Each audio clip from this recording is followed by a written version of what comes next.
Welcome everyone to episode 2 of Monster Hits Club break slash podcast slash, what would you call this, Steve? Video cast? Sounds good to me. All right, we got a good episode for you guys tonight. We were hoping to have a break for you, but unfortunately we did not sell any breaks, so we're just going to bring you some cool content. We're going to review 2020 Bowman First Edition. So we got a lot to talk about. As usual, I am First Pitch Mitch. I am your host. I'm joined by my co-host Steve P, who will normally be in the room, but while we're quarantining, he is FaceTiming in. Steve, say hi to everyone. Tonight I am Quarantine Steve. Hello, everyone. Quarantine Steve in the house.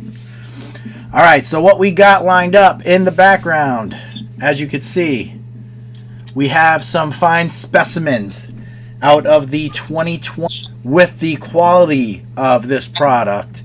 And I'm going to tell you, I faced a similar situation when I purchased or when I saw the Fanatics Optics basketball set. Now, a set that I argued with you vehemently on, and I should have listened. Right, you told me not to buy it, and I said anything with Zion, you buy. But I get it, because when I first saw the set and the pictures on the Fanatics website, they did not blow me away. It honestly looked like a regular Donruss Optics set with, and I thought you were just going to get 5 green, or whatever they call those inserts, the 5 green prisms, which, you know, the green color has become exclusive with Fanatics pretty much and synonymous with them. But the pictures were very, very bland, and they just look like a standard card and a normal card stock, the normal card stock of Optic, and you were just going to get those those extra green prisms. So I can understand why you were like, that don't do it. That was my impression as well when I first looked at it. And you're like, don't do it. But at the price, I mean, and even some people are getting 30% off at the time, I believe. I did not. I was not lucky enough to get 30% off. But I grabbed 5 sets. And when I opened the first one, I was absolutely blown away because I was expecting very basic cards. And they were all, I forget the exact name of the prism, but they were an exclusive. Every card in the set was an exclusive prism.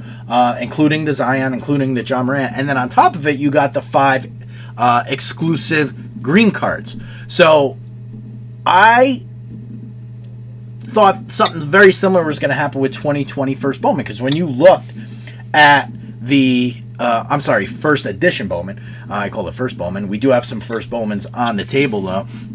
But when I first saw the cards and the pictures, they did not look... I mean, even now, if you look online, I mean, I could probably bring it up. I should have actually opened up a window with it up already.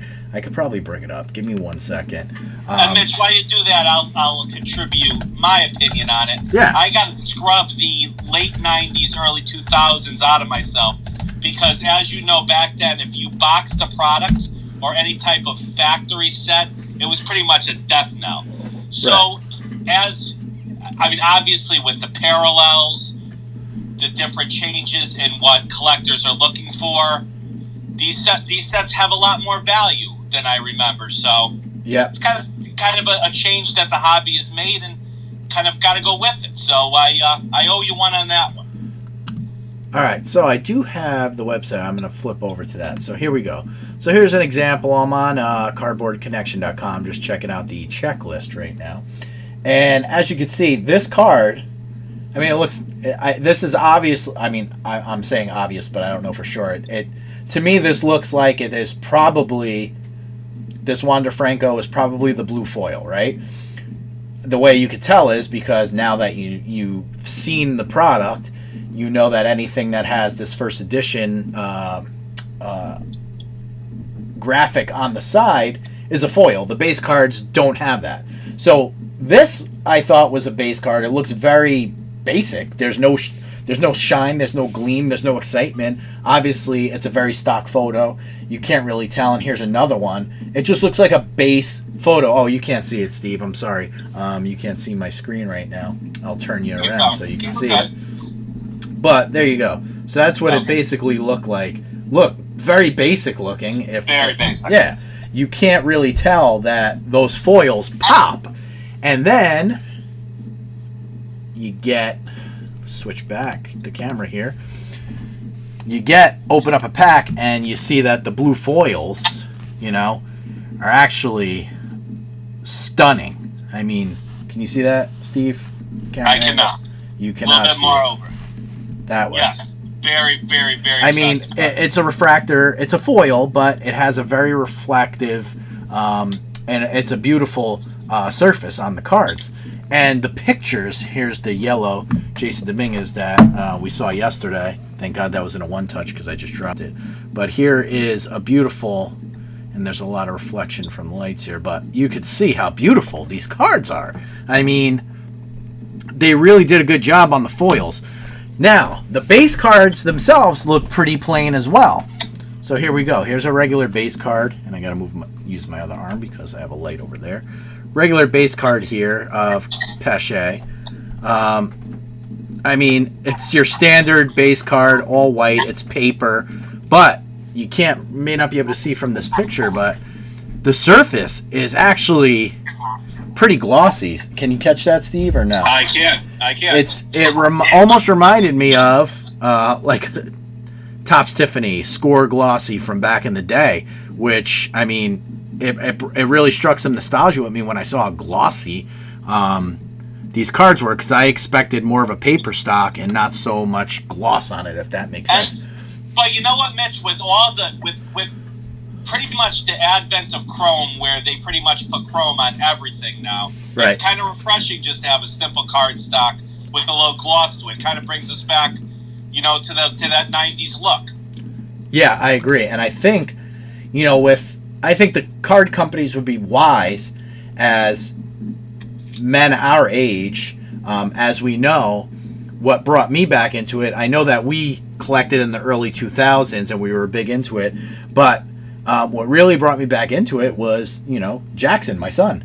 So, and then by me getting back into it, you got back into it. Like you were always kind of in it, and I was always kind of doing it, but not to the extent that we've probably doing it for the past year and a half again to 2 years. Yeah, I think we kind of stayed on the outskirts, kind of knew what was happening within the hobby, but we've really jumped back in head first over the past couple of years. 100%. Yeah. I agree 100%. So, with that being said, I like the set. Now, the question comes, and this will be a good little topic that we can talk about, is collectability and holding value. Now, there's two sides of the coin, or two sides of the argument, you could say, with this. And it's basically, you have some collectors that are saying, soon as regular Bowman comes out, 2020 Bowman drops, these cards are going to really, they're going to plummet in value. Not plummet, but they're going to lose that hype that's sustaining them, or they're saying sustaining them right now, is that they're so new. And I lost the video feed here. Let me reconnect there, and we're back. All right. What was I saying there? Okay, so I'll just while you get all settled. Yeah, no, we're good. We're good. That has been the case.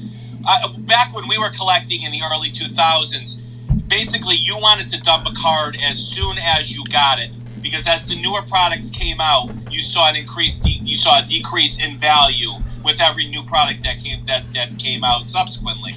Now, with the hobby totally on what's going on right now, it's very, very difficult what to predict, because, and in a future episode, we're going to get to probably some of the mistakes we've made back when we collected in the early 2000s, and since we jumped back in the hobby. So I hope you guys look forward to that.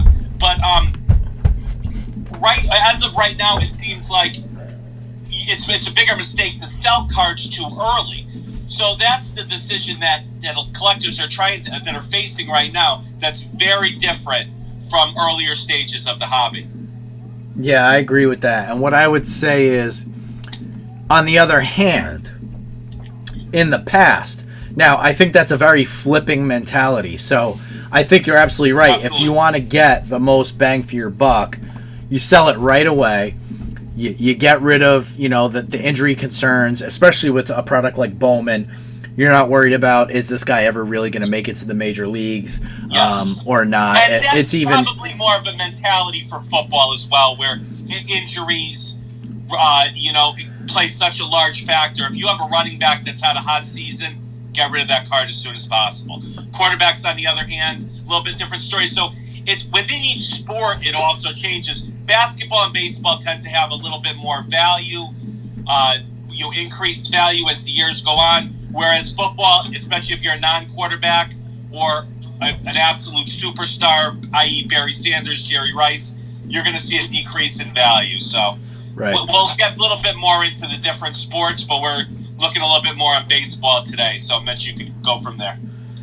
Yeah, what I was going to say is, now the two sides of the discussion really are, are they going to lose value because the newer product is going to come out in a week or a month or however long it may be, because we don't know right now when the next Bowman's going to come out. We've heard late May, I've heard June. There's no concrete date. So right now, these cards are very hot and they're very hard to come by. And so the one side of it is, hey, get rid of them before the next product comes out. The other side of it, and I'm kind of torn between them, because, throughout the past 30 years, I've been on both ends of the spectrum. Do you flip right away or do you hold the long haul? I got burned on Tony Romo's and Tom Brady's and Aaron Rodgers when I thought I sold them at their peak back in the mid-2000s, 2006, 2007, and in other situations where I didn't hold cards, I sold them too quick and some I held too long, and then guys got hurt, and then I got screwed by that. So, the other end of the spectrum with these is, and which is a very valid discussion, is that these will hold value because, number one, technically, these are the first Bowman.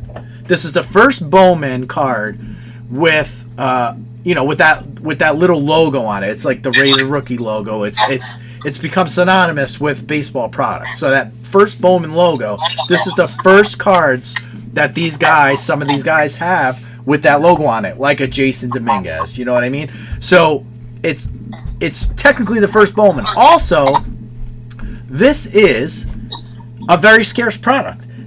Bowman is not very scarce. When Bowman releases, there's probably going to be more base autos, more base chromes, more base whatevers than any of these first edition Bowmans are printed. I don't know the exact print numbers, but without question, I'm thinking those two things alone, the fact that technically, if I want to get real technical and I'm a collector and an investor and I want that card that was really the first Bowman, and this card has the first Bowman logo on it, this is his first Bowman. And secondly, this I know was rarer. It's more scarce than the Bowman that's going to come out in a month or so.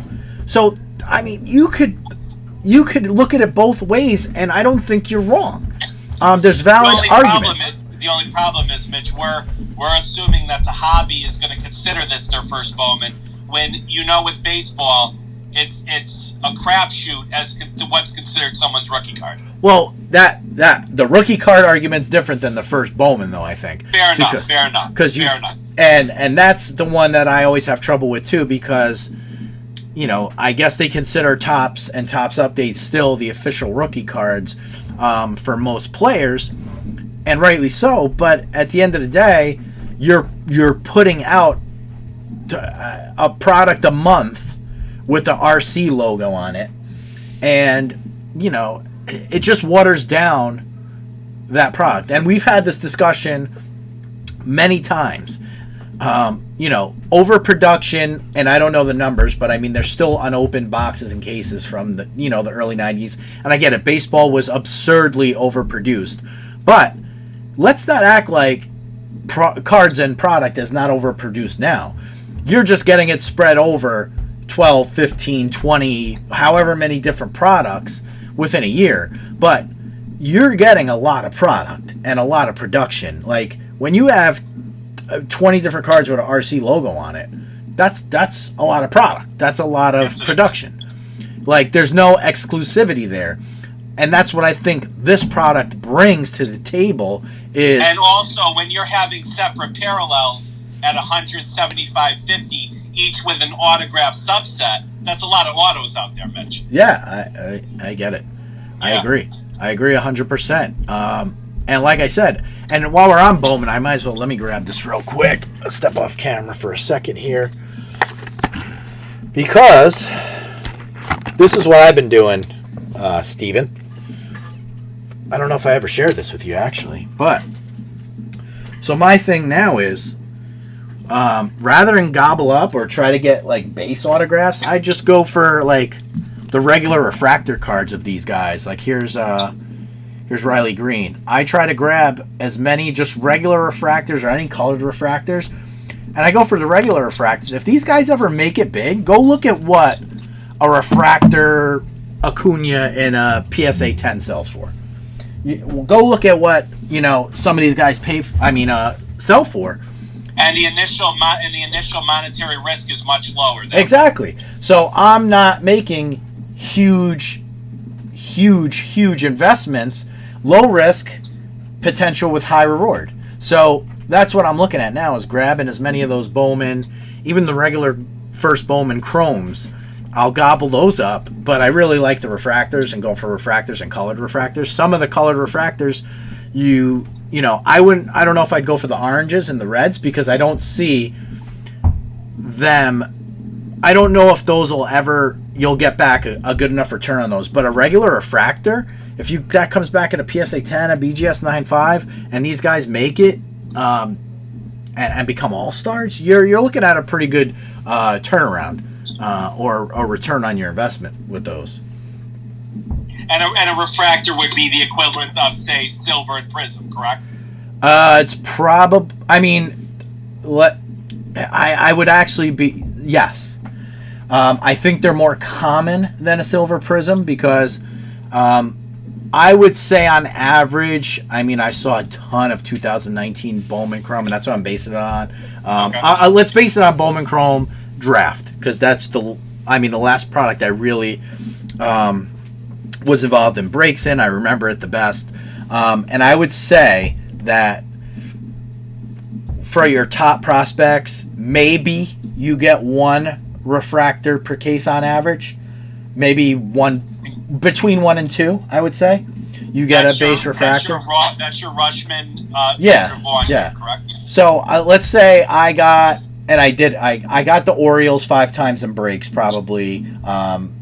And they're always the team that, if you're not paying for it, it's the team. Filler. Yeah, the filler team. So I think I was lucky enough to get it 5 times, which is a lot, actually, based on how many times I did breaks.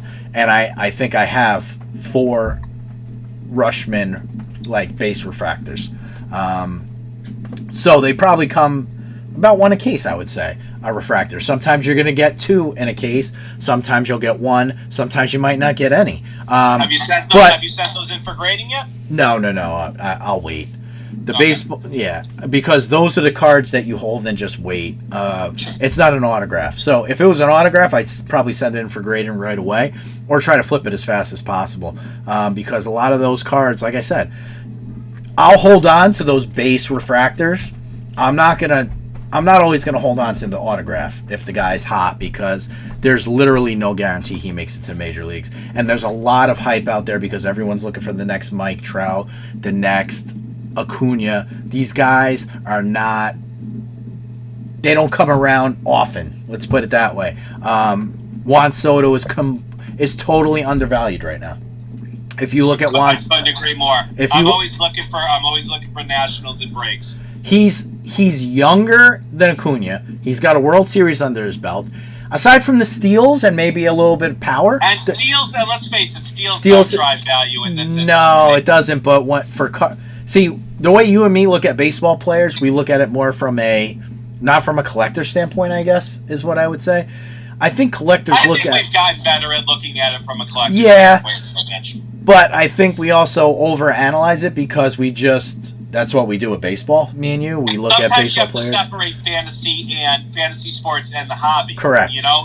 Yeah, it's a big difference. So, like, if a guy is... like, Jeff McNeil, for what he does, is an undervalued guy because he doesn't hit home runs. If he hit home runs, he'd be on the level of some of these other guys because he hits .330. He makes contact. He plays good defense. He's a good guy. I mean, like, he's a likable... And, of course, I'm a Mets fan, but, like, he's a likable player, and he plays in a big market, and if he hit another 15 home runs a year, he hits 20, but if... And we laugh at that. Like, that's not worth collecting, because... And that's... The crazy thing is, people are gaga over Nick Madrigal, and he is going to profile very similar to probably Jeff McNeil. And people are paying... hundreds of dollars for his autographs. Yeah, maybe a little bit more pop, but right. He's probably topping out at 20 home runs. Yeah, which is right where Jeff McNeil is, which is, that's what I don't understand. Like, the hobby is interesting because it picks certain guys to rally behind, and then you have other players that are similar, or maybe even better in some aspects when you look at it from a total value to their team. Like, Juan Soto was ridiculous last year. And won a title. Yeah, he won a World Series. He made a name for himself in that World Series with all stare downs and everything. I mean, he really made a name for himself. And it wasn't a fluke season because he did it the year before. And he's younger than Acuna. The dude just turned, I think he just turned 20. He turned 20. I think a little bit of it too, Mitch, is how you're perceived when you come into the majors. That's not like Soto came out of nowhere. No, he pretty much did. But Acuna's been Acuna was 1 or 2 with Ohtani for a year or two. Right, and so he was built up to this player. And you're right. For where Soto is now, he did come out of nowhere. He did, because if you look, I forgot if I looked at 2017. I think it was. I just researched this the other day, and I looked at top prospect lists from 2017, 2016, 2018. 2017, Soto, I don't even think was in the top 30 for the Nationals. He was in the majors in 2018, and he wasn't even a top 30 guy in 2017. The last 2 guys I can remember really coming out of nowhere like that are Piazza and Pujols. Mm-hmm. Really coming from not even being on top 100 lists to being superstars in the majors, and it was like overnight for almost both of them. Oh, it's ridiculous. And now they're saying Luis Garcia, I have his card right here, they're comparing Garcia to Soto now for the Nationals. And if you look at them swing and stance, everything, they look very similar. But I mean, is that really fair to this young kid here to be comparing him to Juan Soto? Did something that hardly nobody ever does. Like, literally, that's very rare. Went from zero to hero, pretty much. I mean, literally. But that's what people have to be careful about when you start dropping $3,000, $4,000, $5,000 on some of these cards. Right. That's a very, very slippery slope with that. Yeah, I agree. Like, I think people overpay for top prospects and underpay for the bottom guys. And then you never know who's going to be the next Juan Soto. That's the guy you want to find. You don't want to spend... and I'm just spitballing, but you don't want to spend $5,000 on a red refractor auto of Rushman. Number one, he's a catcher. Number two, you don't even know what he's going to be yet. Like, you're spending that money before the guy even stepped on the field in the major. Is his card going to go up to Mike Trout levels? Are they going to go up? And he's on an extraordinarily bad team in a mid-market. It's not a good combination. Yeah, he's on the Orioles. Yeah, it's not a good combination. No offense to any Oriole fans that may watch this, but I mean, he's on the Orioles. Like, I guess it gives him exposure. He's going to get to the major leagues quick, but it also exposes him because, he's on a bad team. They're going to be expecting him to carry the team right away. And let's face it, as much as we're baseball guys and we love the sport, baseball's become a much more regional sport than football or basketball. It Oh just yeah, has. 100%, definitely. All right, I think that was a good discussion about 2020 first Bowman. So overall, I really do like the product. I thought that the design is very nice, especially on the foils. Like I said, when I saw the pictures of them on the websites when they were pre-ordering the packs and this and that, I didn't think there was much hype behind them. I should have learned my lesson after seeing the optic sets, and what they delivered from Fanatics, because it's similar. I think I was a little more blown away by the Fanatics optic sets because every card was a prism. But these were very well done, I would say. I think they do have some long-term value because, like I said, I would say this is their first Bowman. That's just me. I'm a traditionalist when it comes to stuff like that. I would say this is their first Bowman. Autographs, I think, while they're very cool, I think sometimes can be overrated. And I know you disagree with me on that. But I think we've gone too autograph crazy in the hobby, especially, the past few years, where I think a scarce, beautiful card should and is more valuable than just because it has somebody's signature on it. Because, we're looking for scarcity here. Now, if you're telling me it's the autographs on it and that's why it's scarce, fine. But I think scarcity should trump everything. And, the original first Bowman, first rookie card should trump everything. So that's my thoughts on the product. Steve, will you have any additional thoughts on this product? No, I think it's a solid product. I wanted to ask you, do you think that this trend of these box sets is going to continue? Well, this wasn't a box set. This was actually sort of like first off the line Prism, if that makes sense. Okay. So it's like a early release exclusive just to whet your palate about the product coming out. So this was different than a box set. This was actually packs and boxes, hobby boxes.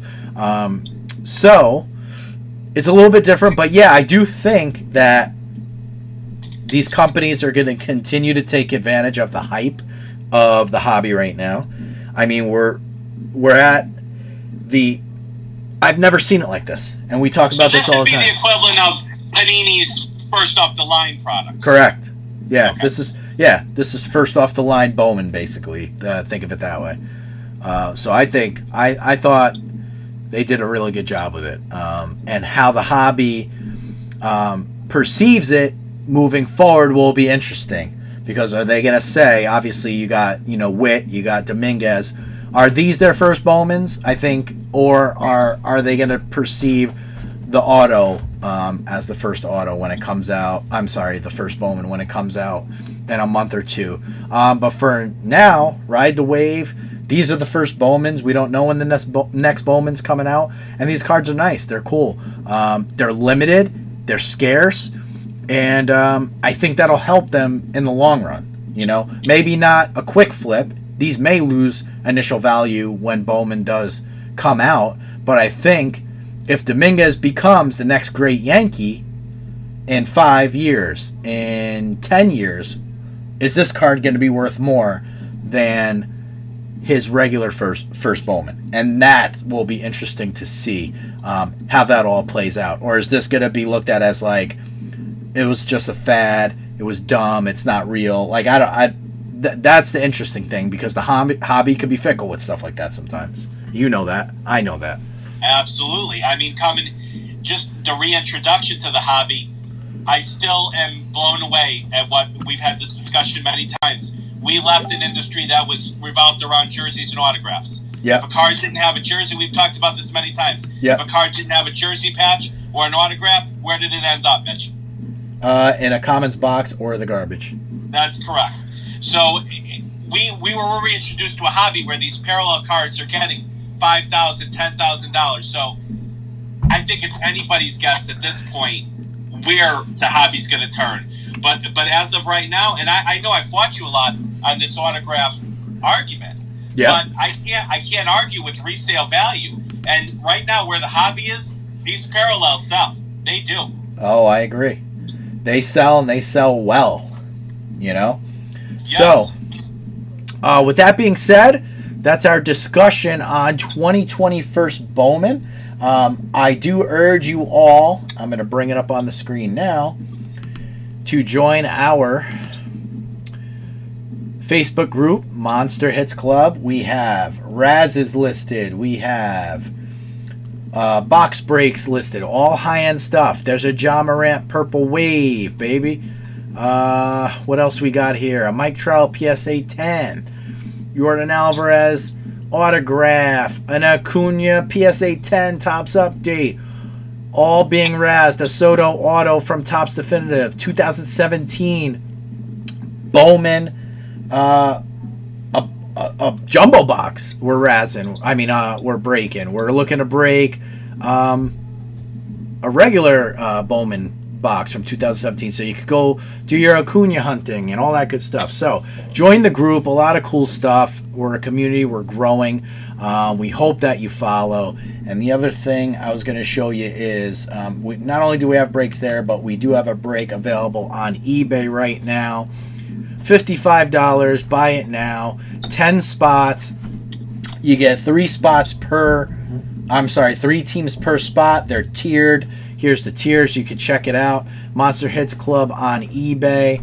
If you have any questions, let us know. And those tiered teams, Mitch, you're guaranteed to get a top level team with one of those tiers. As you can see, you just like Steve said, you're guaranteed. You're gonna get either the Pelicans, Grizzlies, Lakers, Knicks, Heat, Wizards, Bulls, Hawks, Cavs, or Mavs. And the Mavs are combined with Celtics, so you have some Tatum action and you have your Luka action. They didn't have enough rookies in this, but I think even if you get Team 10 at the price, Spot 10 or at the price that we have set, I think you'll be happy with that.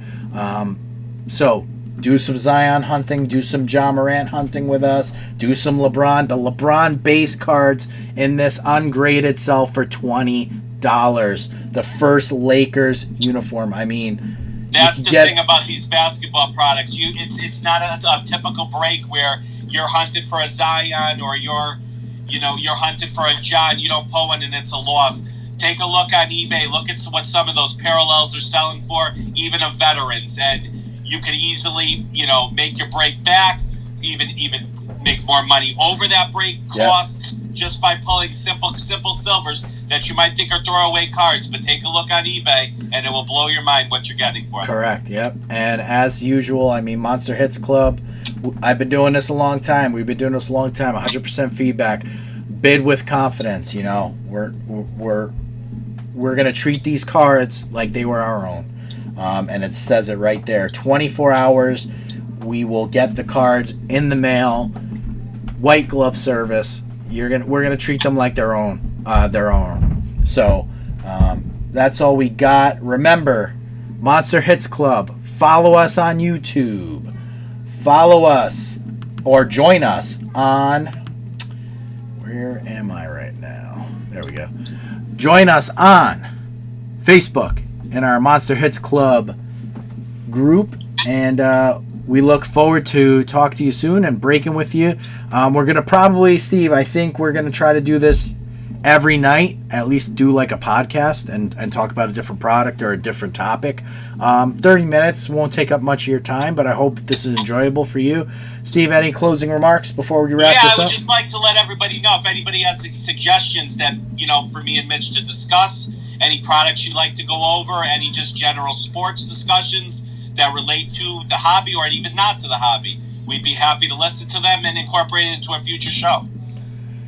Good point. Yeah, if there's something you want to hear about, let us know, definitely. And again, brought to you by Piece of the Game, www.pieceofthegame.net. Check it out. We'll talk to you all soon.